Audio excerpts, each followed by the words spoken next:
El Señor esté con ustedes. Lectura del Santo Evangelio según San Mateo.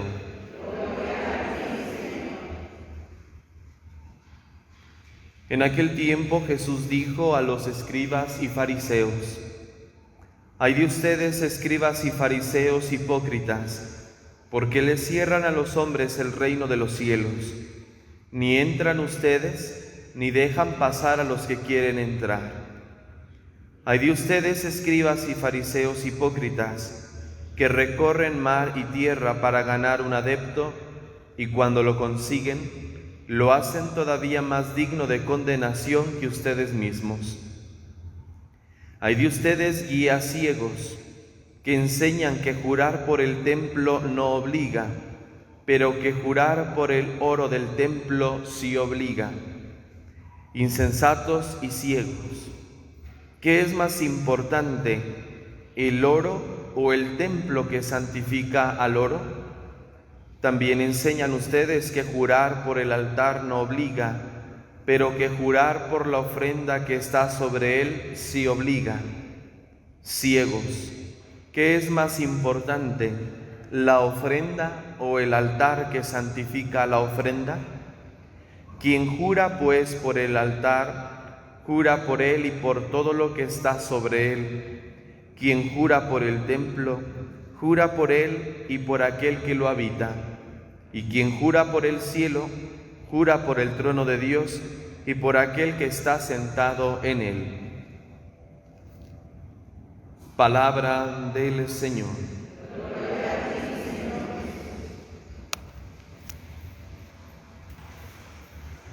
Comenzamos en el Evangelio de San Mateo, es los famosos ayes que van dirigidos a los escribas y fariseos, que son la clase dirigente religiosa del pueblo de Israel.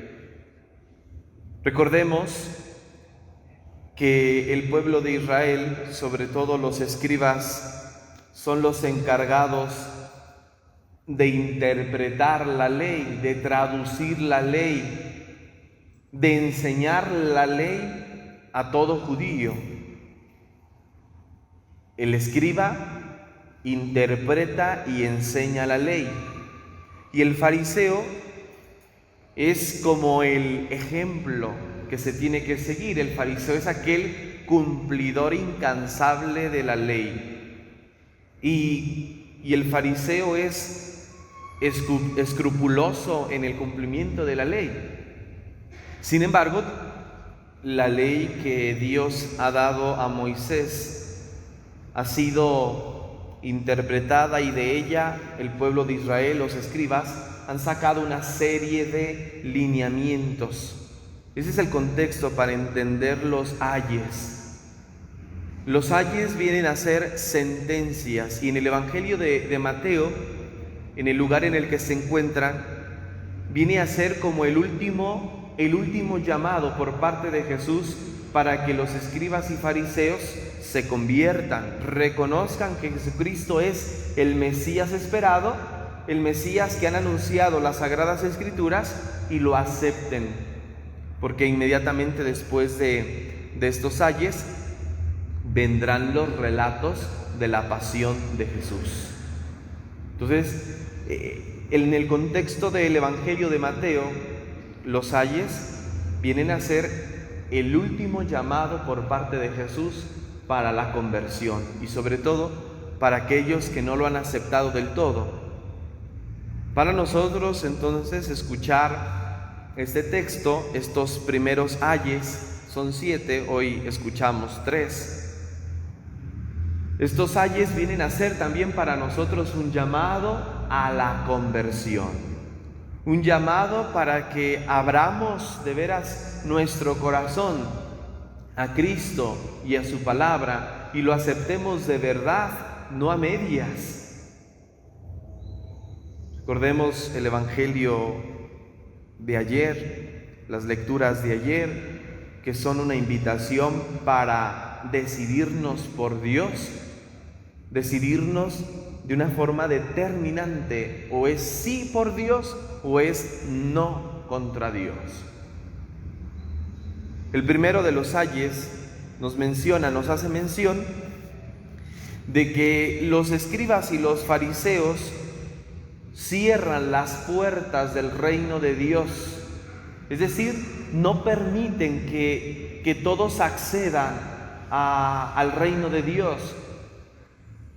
Los fariseos, los escribas, con tantas prescripciones de la ley, han hecho inaccesible el reino de Dios.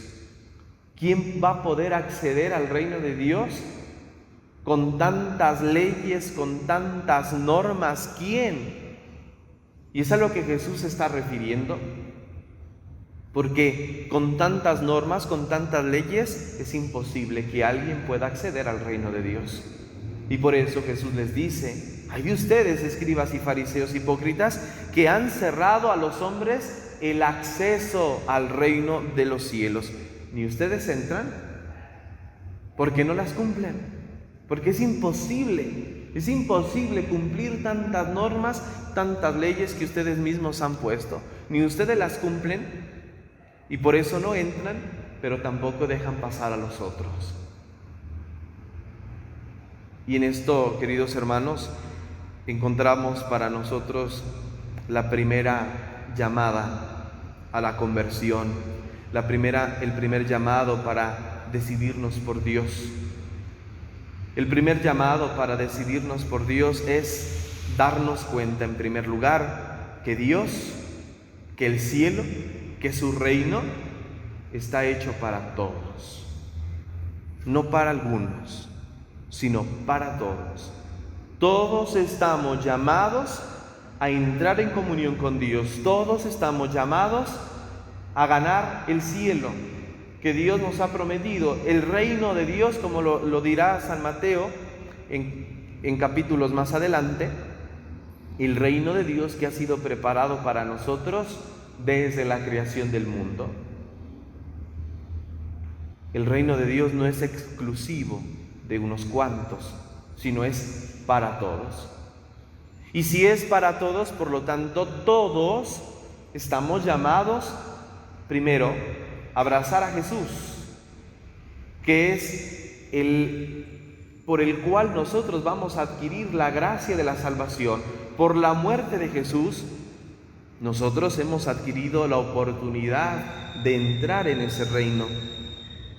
Jesús nos ha abierto a nosotros las puertas del reino de Dios y nos ha enseñado a nosotros el camino de la salvación. Y en la medida en que cada uno de nosotros personalmente nos vamos perfilando hacia el reino de Dios, aceptando las enseñanzas de Cristo, haciéndolas vida, en esa medida también estamos llamados nosotros a preocuparnos por los demás. No se trata de cerrarle a otros el acceso, sino de ayudarle a otros a entrar. Esa es la gran diferencia, que Jesús nos abre las puertas y nos anima a todos para que entremos a su reino, a diferencia de los escribas y fariseos, que van cerrando puertas porque lo van haciendo inalcanzable. ¿De qué manera cada uno de nosotros estamos haciendo nuestras las enseñanzas de Cristo y las estamos haciendo vida? ¿De qué manera estamos ayudando a otros? ¿De qué manera ayudamos a otros para que accedan al reino de los cielos? Porque la salvación es un trabajo personal, pero también un trabajo comunitario. Al tiempo que busco mi salvación, busco también la salvación de los que están a mi alrededor. Busco la salvación de los demás. ¿Me esfuerzo porque los demás también se salven o simplemente pienso en mí? Yo quiero salvarme, ya los demás pues que cada quien se las arregle. No, la salvación es por eso universal, es para todos. Y por eso el mandato de Jesús en el Evangelio de Mateo así concluye: vayan y enseñen a todas las naciones, Hagan discípulos a todas las gentes, porque todos deben acceder al reino de los cielos. Y cada uno de nosotros somos responsables también de los demás. No solamente de mi salvación, sino de la salvación de los demás.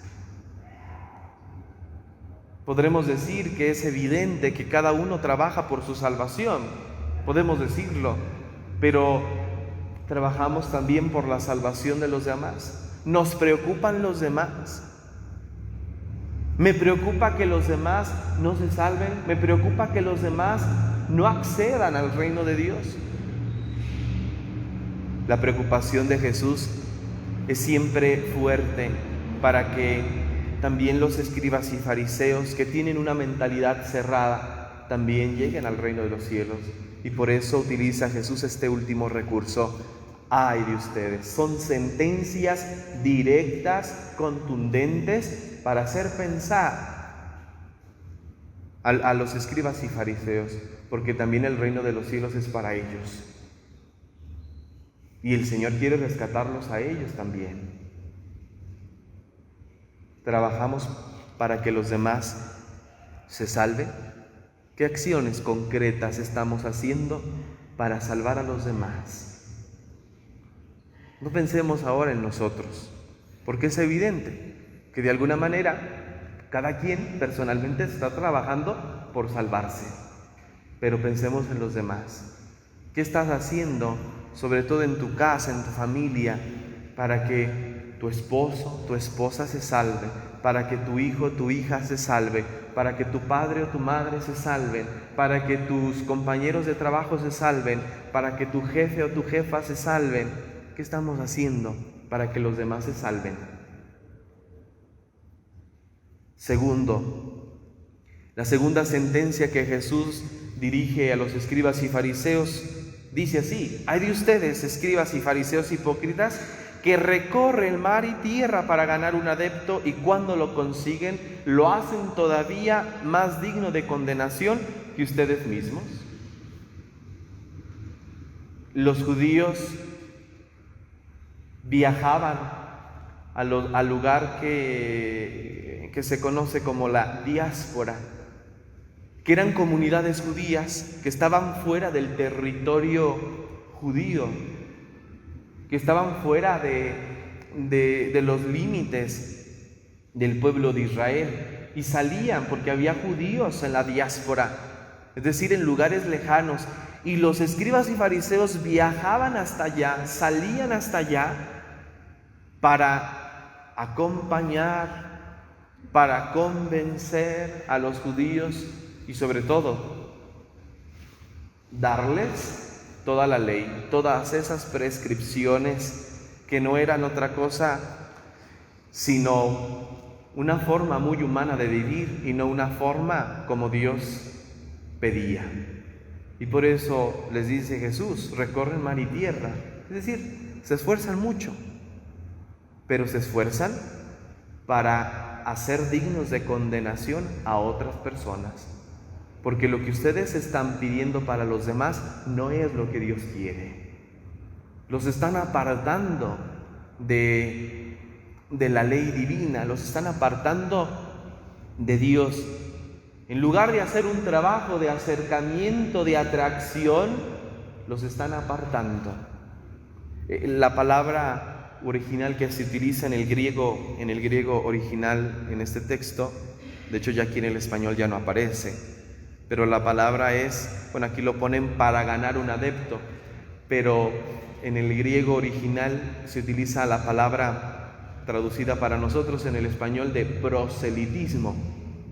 Viajan para hacer proselitismo, para ganarse un adepto, pero para conducirlo por el camino de la condenación, porque todo lo que enseñan no es lo que Dios quiere, sino lo que ustedes creen.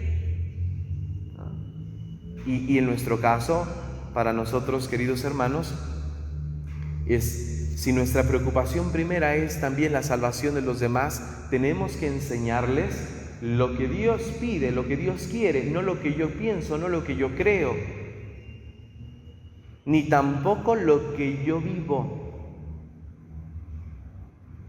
ni lo que yo vivo, sino lo que Dios quiere. Debemos anunciar la palabra de Dios en su integridad, ni ponerle ni quitarle. Tenemos que anunciar la palabra de Dios con fidelidad. Y nuestro trabajo, por lo tanto, para atraer precisamente es ese. El trabajo de un cristiano no es hacer proselitismo. Nosotros no hacemos proselitismo. En nuestra iglesia el proselitismo está condenado. Nosotros no hacemos proselitismo. Nosotros predicamos, anunciamos, atraemos. Pero el proselitismo no. No podemos andar nosotros haciendo proselitismo. ¿Qué significa hacer proselitismo? Significa que a la fuerza quiero que los demás entren en la iglesia, que a la fuerza los demás reciban la fe, abracen la fe. Y la manera de hacer proselitismo muchas veces es a través de infundir el miedo, de infundir el temor. El proselitismo en la iglesia está condenado. Porque quien quiere abrazar la fe lo va a hacer desde la libertad. Es porque quien va a abrazar la fe es porque se ha convencido. Es porque ha hecho una experiencia de Cristo, una experiencia de Dios. Y entonces eso le mueve a optar por la fe. Nuestra manera, por lo tanto, de proceder para que otros se acerquen a Dios es a través de la predicación, de la palabra y del testimonio. Es para atraer, de decir, como lo expresa Jesús en otra parte del Evangelio, que al verlos, les dice Jesús a sus apóstoles, que al verlos a ustedes, ver que viven en la unidad, ver cómo se aman, ver cómo se tratan los unos a los otros, los demás se sientan atraídos también a esa misma forma de vida. Y es así. Porque ¿cuántos se alejan de la iglesia por la falta de testimonio? Porque dicen, yo esperaba que en la iglesia de veras nos íbamos a tratar todos como hermanos, y sucede que no. Al contrario, es una de pleitos, es una de críticas entre unos y otros, hay desunidad, y en lugar de ser todo lo contrario, una comunidad de amor, una comunidad de ayuda, de respeto, de fraternidad, muchas veces la comunidad de la iglesia se vuelve en una cueva de lobos. Y entonces se apartan, se separan, ¿no? Estamos llamados a atraerlos con nuestra palabra y con nuestro testimonio de vida, pero no a obligarlos. Si no abrazas la fe, estás condenado. Eso es una mentira, ¿no? Porque Dios tiene sus medios para salvar.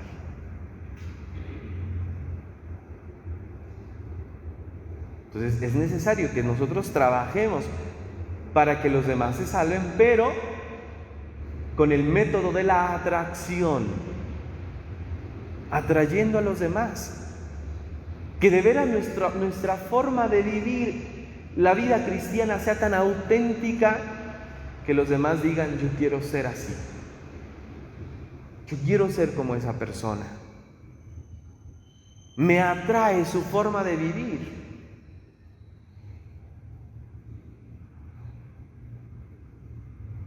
Decía un filósofo, Emmanuel Kant, vive de tal manera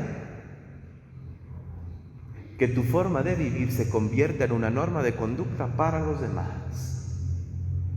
Y un cristiano podemos vivir así, que vivamos de tal manera que nuestra forma de vivir atraiga a los demás, se convierte en una norma también para los demás, porque vivimos en la verdad. ¿A cuántos hemos atraído ¿A cuántos hemos atraído o a cuántos hemos alejado? Llamados a atraer a los demás al seno de la iglesia, sí, vuelvo a repetir, por este método de la atracción, de cautivar con nuestro testimonio de vida, con nuestras palabras, pero no infundir el miedo para que vengan. Tercero, hay de ustedes, guías ciegos, que enseñan que jurar por el templo no obliga, pero que jurar por el oro del templo sí obliga. Bueno, este habla acerca del juramento. En primer lugar, si los escribas y fariseos no tienen claro qué es lo más importante, no tienen claridad en los mandatos de Dios, sino que se fijan en cosas que no tienen nada que ver con la salvación, más aún, han dejado a un lado el mandamiento de Dios, y esto lo vamos a escuchar para el domingo siguiente. Que las lecturas nos van a hablar del culto verdadero. Y les dirá Jesús, se han olvidado del mandamiento de Dios por fijarse en mandamientos humanos. Y entonces, si los escribas y fariseos no tienen claridad en qué es lo más importante, por eso les da lo mismo, y aquí Jesús se los hace ver. Les hacen jurar, les obligan a la gente a jurar. Primero, el juramento está condenado en los mandamientos de Dios. Segundo, les hacen jurar por cosas que no son importantes. Y Jesús nos ha enseñado, por lo tanto, a nosotros a no jurar, sino hablar siempre con la verdad. Digan sí cuando es sí y no cuando es no. Lo demás, dice Jesús, viene del maligno. El cristiano, por lo tanto, debe hablar con la verdad, debe vivir en la verdad. No debemos inventarnos cosas a fin de que nos crean. En la predicación del Evangelio de Cristo no tenemos que inventarnos cosas para que la gente nos crea. No, porque la verdad se impone a sí misma. La verdad no necesita de recursos. La verdad no necesita de métodos, porque la verdad se manifiesta a sí misma. Y lo que nosotros debemos anunciar y lo que debemos nosotros predicar es la verdad. No podemos engañar, porque Dios no nos engaña, ni nosotros debemos engañar a los demás. ¿Y cuántas veces también nosotros cometemos el error de los escribas y fariseos, donde le damos más importancia a cosas que no son importantes y descuidamos lo que verdaderamente importa? Es decir, no hay una verdad ahí. Nuestra manera de proceder siempre debe ser la verdad ante todo, a pesar de las consecuencias que eso me traiga. Pero tengo que hablar con la verdad, tengo que manifestar la verdad, no tengo que engañar a nadie. Y si yo quiero que alguien venga, no le tengo que engañar, le tengo que hablar siempre con la verdad. Y a veces el recurso del engaño se suele utilizar todavía en nuestros días, a fin de que otros se acerquen, a fin de que otros hagan lo que yo quiero que hagan, les engaño. El cristiano está llamado a vivir en la verdad. Pues aquí tenemos, queridos hermanos, tres maneras o tres llamados también para nosotros para vivir la conversión y para ayudar a otros a la conversión. Ojalá que cada uno de nosotros las hagamos nuestras. Es importante, la palabra de Dios es para nosotros. No solamente estos ayes fueron para los escribas y fariseos en aquel tiempo, son también para nosotros en este tiempo, que muchas veces podemos estar procediendo igual que los escribas y fariseos. Que el Señor nos ayude para que trabajemos por el reino de Dios, para que nos esforcemos siempre en ayudar a los demás a salvarse, para que atraigamos a todos con un comportamiento, con un testimonio de vida ejemplar, y que estemos siempre movidos y basados en la verdad, que es Dios mismo. Que así sea.